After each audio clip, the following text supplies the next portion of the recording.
કર્મચારીઓ જે છે એની પણ અહીંયા સલામતી નથી। અહીંયા તમે જોવો છો કે આ હાલત છે ભારતીય જનતા પાર્ટીના શાસકોની। જોવો તમે કે લાખો અને કરોડોનો પગાર લેનાર ઇજનેરોની જે ફોજ હોવા છતાં મહાનગરપાલિકાની જે પોતાની ઓફિસ જે છે એ પણ આટલી જર્જરિત હાલતમાં છે। ત્યાંના કર્મચારીઓને પણ કંઈ સલામતી નથી।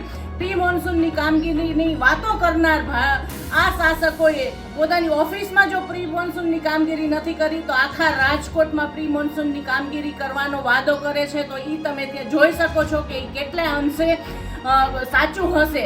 કહેવાય ને કે ખાડમાં ડૂચા અને દરવાજા ખુલ્લા। આ છે ભારતીય જનતા પાર્ટીના શાસકોનો ભ્રષ્ટાચાર અને આ છે ગુજરાતનું મોડલ। રાજકોટ મહાનગરપાલિકાનો સોરઠિયાવાડી સર્કલ નજીક આવેલો અમૂલ સર્કલ પાસે સેન્ટ્રલ વર્કશોપ કે જ્યાં કન્ઝર્વન્સી વર્કશોપ છે અને ઢોર ડબ્બાના જે તમામ પ્રકારના જે ઓફિસો છે તે જે ઓફિસો છે તેની ઓફિસની આજે મીડિયાના માધ્યમથી જે વિડીયો જોયા છે કે જે મહાનગરપાલિકાના કર્મચારીઓ પોતે જીવ ઉપર જોખમ લઈને બેઠતા હોય તો લોકોને તો શું આશા રાખવાની।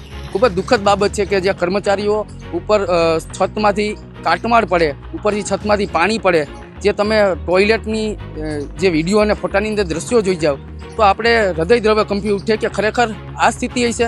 રાજકોટ મહાનગરપાલિકા સામાન્ય લોકોનું થોડુંક એવું મકાન જર્જરિત હોય તો નોટિસ આપીને હેરાન પરેશાન કરે અને એને ખાટમાળ દૂર કરવાની નોટિસો આપે છે। ત્યારે હું રાજકોટ મહાનગરપાલિકાના શાસકો અને પદાધિકારીઓને પૂછું છું કે અહીંયા કોણ નોટિસ આપશે?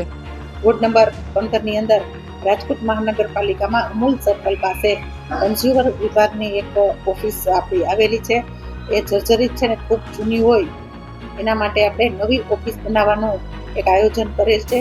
તેના માટે ટેન્ડર પ્રક્રિયા પણ ચાલુ કરી દીધી છે અને દ્વિતીય પ્રયત્ન આ પ્રક્રિયાનો છે।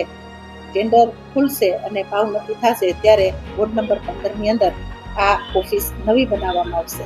એના માટે થઈને વૈકલ્પિક વ્યવસ્થા અત્યારે બહારના વિભાગમાં એ લોકો રજીસ્ટ્રેશન કરાવે છે, પણ જ્યારે હવે ટૂંક સમય છે કે ટેન્ડર પ્રક્રિયામાં આ પ્રોસેસ છે ચાલુ, ત્યારે હમણાં ભાવ ખુલશે તો તાત્કાલિક ધોરણે પાડી અને નવી કરવામાં આવશે। જ્યારે નવી બિલ્ડિંગ બનાવવામાં આવશે ત્યારે અન્ય ઓફિસ એને ફાળવવામાં આવશે।